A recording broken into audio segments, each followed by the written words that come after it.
안녕하세요. 저는 8살 아들을 둔 엄마입니다. 결혼한 지도 벌써 횟수로 11년이 되었네요. 시간이 참 빨리 갔는데 요즘은 시간이 참 더디게만 가는 것 같아요. 저는 지금 너무 힘들고 불행하거든요. 그래서 겨우겨우 아들 하나만 보고 살고 있습니다. 남편은 저보다 2살이 많은 사업가예요. 그리고 저희는 소개팅으로 만나게 되었습니다. 그때 남편이 일반 회사원이었고 저 역시도 평범한 회사원이었어요. 저희는 그 소개팅에서 서로를 마음에 들어했고 그 후에도 꾸준히 연락을 하면서 자주 만남을 가졌어요. 그리고 저희는 결혼 얘기를 자주 하면서 진지하게 만남을 가지기로 했습니다. 그렇게 한 6개월쯤이었나? 남자친구였던 남편에게 누나가 있다는 걸 처음 알게 됐어요. 남편은 거의 외동인 것처럼 말을 하길래 저는 그런 줄 알았거든요. 근데 누나분이 저에게 따로 연락이 와서 만나자고 하시길래 저는 처음엔 누가 장난치나 했는데 느낌이 쎄해서 그 자리에 나가게 됐죠. 안녕하세요. 재우씨 누님분 맞으세요? 아, 안녕하세요. 갑자기 연락해서 미안해요. 아니에요. 저는 괜찮아요. 누나가 있다는 말을 들은 적이 없어서 처음엔 좀 당황스러웠는데 지금 보니까 재우씨가 누님을 많이 닮은 것 같아요. 원래 밖에서도 아는 척 안 하고 살아요. 아니, 거의 연을 끊었다 하는 게 맞는 것 같네요. 제가 만나자고 한 거 걔한테 말 안 했죠? 만나러 오기 전에 저한테 남동생에게 만나는 거 비밀로 해달라고 누나분이 따로 부탁했었어요. 그래서 저는 알겠다고 하고 만나러 갔습니다. 내가 하는 말 지금부터 믿고 안 믿고는 그쪽 마음인데 나는 믿어줬으면 좋겠어요. 내 동생, 아니 그 새끼랑 헤어지세요. 네? 저 지금 무슨 말씀을 하시는 건지. 나도 이 말만 전해지고 외국 가서 살 거예요. 내 동생. 아니 우리 집안이랑 엮이면 진짜 너무 힘들 거예요. 아버지부터가 도박에 사기에 전과도 있고요. 그걸 보고 자란 나나 동생이나 제정신이겠어요? 문제는 엄마가 제일 심하고요. 결혼 생각하고 있는 것 같던데 그런 생각은 접는 게 진짜 좋을 거예요. 내가 말해줄 수 있는 건 딱 여기까지예요. 그러고 더 물어볼 수도 없게 그냥 일어나서 가더라고요. 진짜 너무 황당했어요. 내가 마음에 안 들어서 그러나 남자친구는 나한테 누나의 존재를 왜 미리 말을 안 해줬지? 나랑 헤어지고 싶은 걸 이런 식으로 표현하는 건가? 진짜 수많은 생각이 들더라고요. 어떻게 해야 하나 진짜 고민만 하고 있을 때 남자친구가 먼저 저한테 말을 꺼냈어요. 혹시 말이야, 우리 누나한테 연락 온 적 있었어? 오빠가 그걸 어떻게 알았어? 내가 이럴 줄 알았어. 우리 누나가 정신에 문제가 좀 있어. 그래서 내가 그동안 만났던 여자들한테 매번 찾아가서 그렇게 헛소리를 하더라고. 이번에도 역시나 그랬구나. 너무 신경 쓰지 마. 앞으로 또 연락이 와도 절대 받지 말고. 저는 남편의 말을 듣고 나니 안심이 됐어요. 그동안 누나를 소개하지 않은 건 혹시라도 이런 상황이 벌어질까봐 일부러 소개를 하지 않았다고 말을 해서 저는 그 일을 금방 잊어버렸어요. 그리고 실제로 어머님을 만나 뵙고 나니 너무 좋으신 분이라 남편의 말에 더 신뢰가 갔어요. 그 후 저희는 결혼 준비를 하게 됐는데 결혼 준비할 때도 상견례 때도 결혼 당일에도 누나의 모습은 전혀 보이지 않았습니다. 그때 저에게 했던 말처럼 누나는 연을 끊고 헤어려 간 것 같았어요. 그렇게 저한테 아예 누나라는 존재가 없는 사람처럼 되어버렸어요. 그리고 남편은 저와 결혼하고 얼마 되지 않아서 사업을 시작했고 처음 치고는 정말 괜찮은 결과물이 나왔어요. 계속 남편은 사업을 확장해 갔습니다. 그리고 저희는 결혼 2년 만에 임신이 됐어요. 임신 초반 사업도 잘 되고 아이도 생기니까 남편이 참 좋아하고 행복해 하더라고요. 근데 임신 5개월이 지난 무렵 남편의 사업이 휘청거리기 시작했어요. 사업 확장을 할 때 너무 욕심낸 나머지 무리가 많이 갔었나 봐요. 진짜 매일 밤마다 술이 없으면 잠을 못 잘 정도로 힘들어 하더라고요. 그리고 그 후부턴 집에 들어오는 횟수도 달라지기 시작했어요. 일주일에 2~3번이면 많이 들어오는 거라고 말할 수 있을 정도로 집에 들어오지 않았어요. 그렇게 저는 5개월 동안 거의 혼자 지냈어요. 그리고 출산 당일에도 남편은 얼굴만 비치고는 휙 가버렸죠. 그래도 다행인 건 사업이 다시 잘 되기 시작했다는 거예요.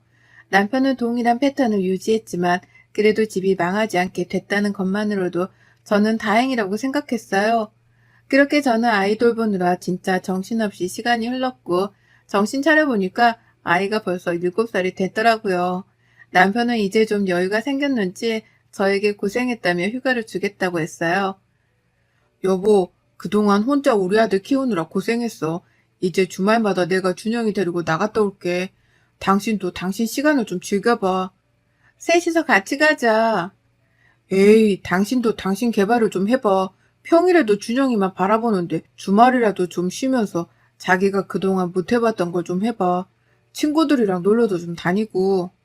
남편은 저에게 진짜 미안했는지 그렇게 말을 하길래 저는 알겠다고 하고 제 주말을 즐기기 시작했습니다. 그게 작년 초였어요.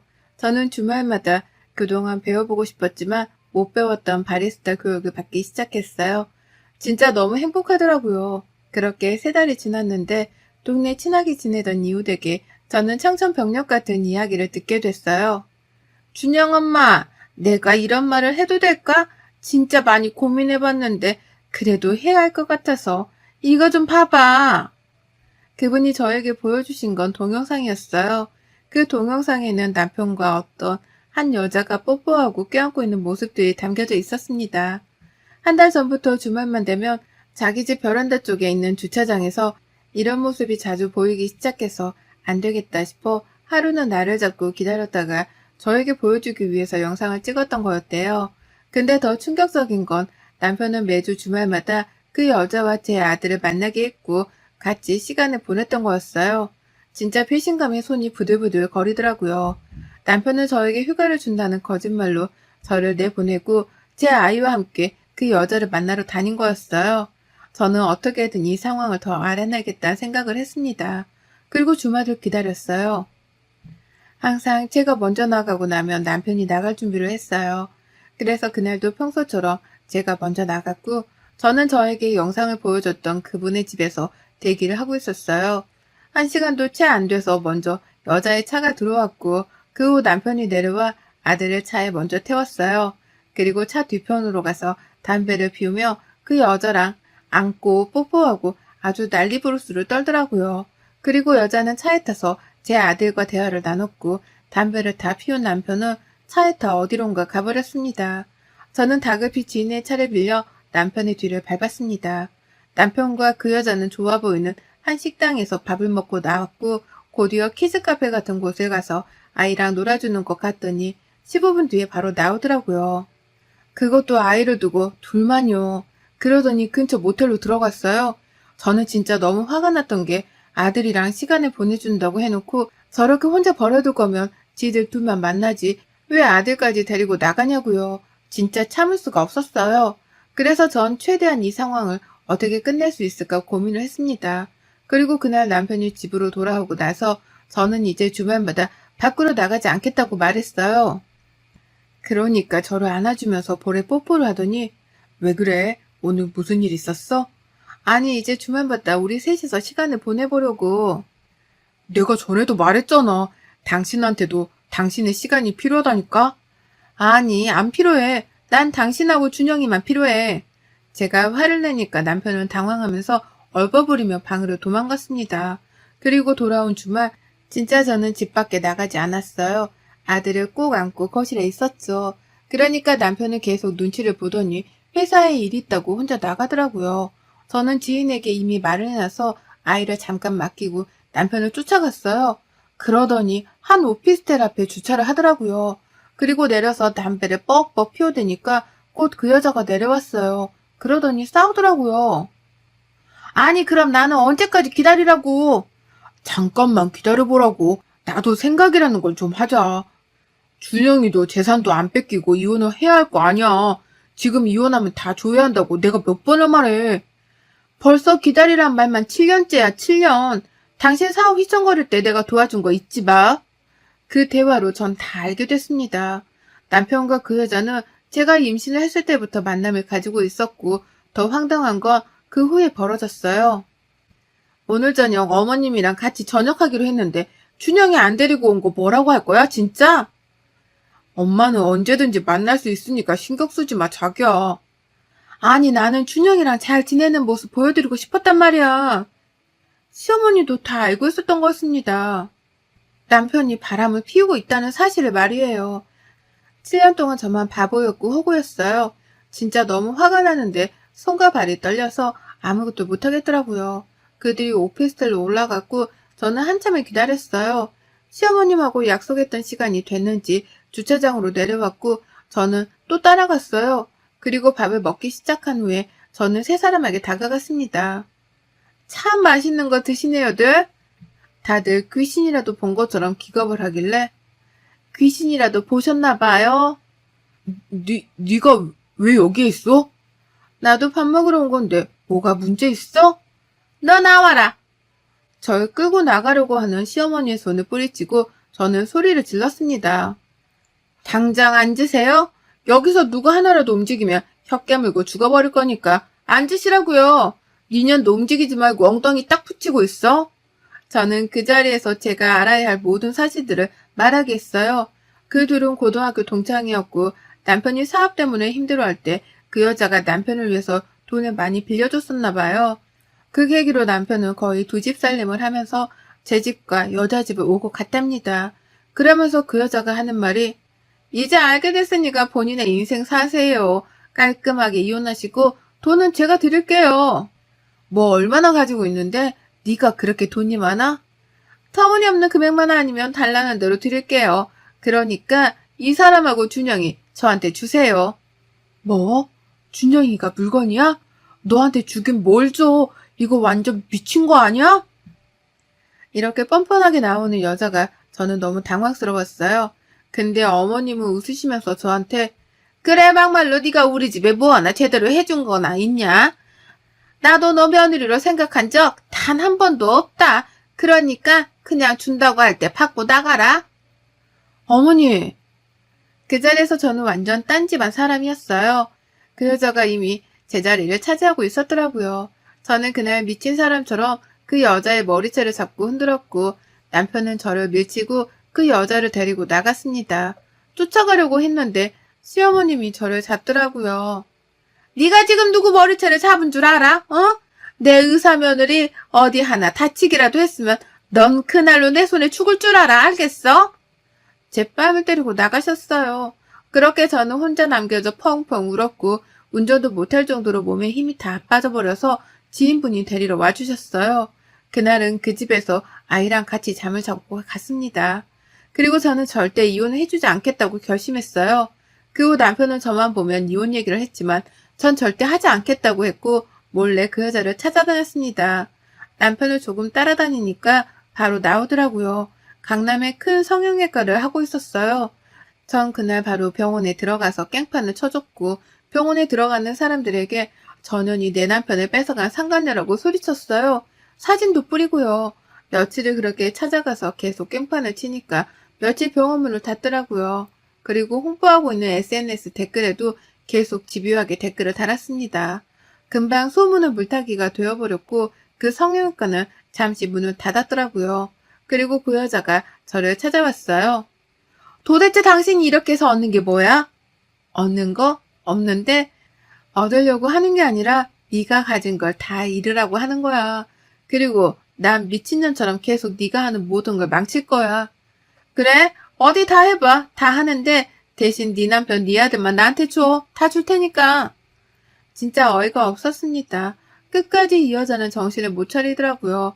저는 카페 입구에 있던 쓰레기통을 그 여자에게 붓고 쓰레기통이 여기 있었네. 분리수거도 안 되는 쓰레기. 한 번만 더 내 아들 탐내기만 해봐. 죽여버릴 테니까. 저는 소송을 진행하면서 알게 됐어요. 그 여자가 제 아들한테 집착한 이유요. 그 여자는 사고로 불임이 되었고 아예 아이를 못 가진다고 하니까 제 아이에게 병적으로 집착을 한 거였더라고요. 그래서 남편도 저에게 함부로 이혼소송을 못했던 거였어요. 이혼소송을 하게 되면 분명 아이는 제 쪽으로 오게 될 거고 또 재산도 위자료도 줘야 했을 테니까요. 저는 그래서 그때 남편에게 이혼소송을 걸었습니다. 재산분할 신청까지 모조리 다 걸었어요. 남편과 그 여자에게 가장 크게 복수할 수 있는 건 바로 아들이었으니까요. 그래서 저는 변호사님과 지금 마지막 재판을 준비하고 있습니다. 변호사님은 어차피 이긴 거나 다름없다고 걱정하지 말라고 말씀하셨어요. 근데 아이 때문에 좀 길어질 수밖에 없다고 하더라고요. 남편은 그 후에 거래처한테 사기를 당해서 사업도 계속 빨간불이 들어왔고 점점 망하고 있는 것 같았어요. 다행인 건 아직 저한테 올 재산이 좀 있어서 아마 그것까지 주고 나면 남편은 회사를 살리기 정말 힘들 거예요. 그래서 시어머니한테 연락이 엄청 왔는데 다 씹어줬어요. 그리고 더 웃긴 건 그 여자가 남편한테 줬던 돈들이 다 대출로 받은 거여서 영업을 못하고 있는 지금 완전 적자라고 하더라고요. 그래서 저한테 남편이랑 시어머님이 그렇게 찾아왔었나 봐요. 전 끝까지 무시를 해줬습니다. 그러니까 제 집 앞에서 무릎을 꿇고 혜미야 제발 문 좀 열어줘라. 얘기 좀 잠깐 하게. 여보 안에 있는 거 다 알아. 준영이 얼굴만 보고 갈게. 라면서 빌더라고요. 그래서 저는 경찰에 신고를 했죠. 아들 이름 한 번만 더 팔아제끼면 다신 못 보게 해줄 테니까 각오해. 제 말을 듣고 경찰분한테 끌려가는 뒷모습이 되게 처량해 보이더라고요. 진짜 다행이라고 생각해요. 같이 살 때 망한 게 아니라 이렇게 헤어지기 직전에 이런 일이 터져줘서 말이에요. 앞으로도 그 세 사람 모두 지옥 같은 곳에서 나오지 못했으면 좋겠어요. 저는 앞으로도 그 여자 SNS건 그 여자 사업장이던 계속 방해하려고요. 기어 나오면 다시, 또 기어 나오면 다시요. 나름 성형적으로 방송도 했던 여자라서 또 TV에 기어 나오면 전 전국적으로 이걸 퍼뜨릴 생각이에요. 아주 흥미진진해서 얼른 그년이 TV에 나와줬으면 좋겠어요. 그리고 이혼소송 중 누나분과 연락이 닿게 되었어요. 그러면서 저한테 응원을 해주시더라고요. 그 집의 총상은 진짜 언니분 한 명이었어요.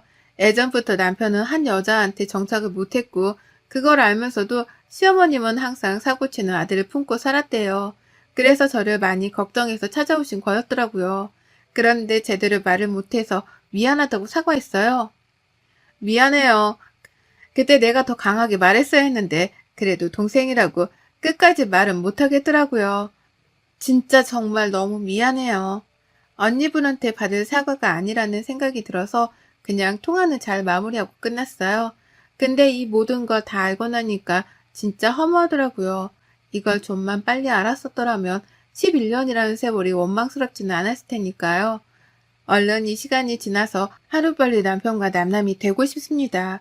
모든 걸 잃은 남편과 시어머님의 모습을 보고 싶거든요. 여러분의 생각은 댓글로 남겨주세요. 오늘도 시청해주셔서 정말 감사합니다.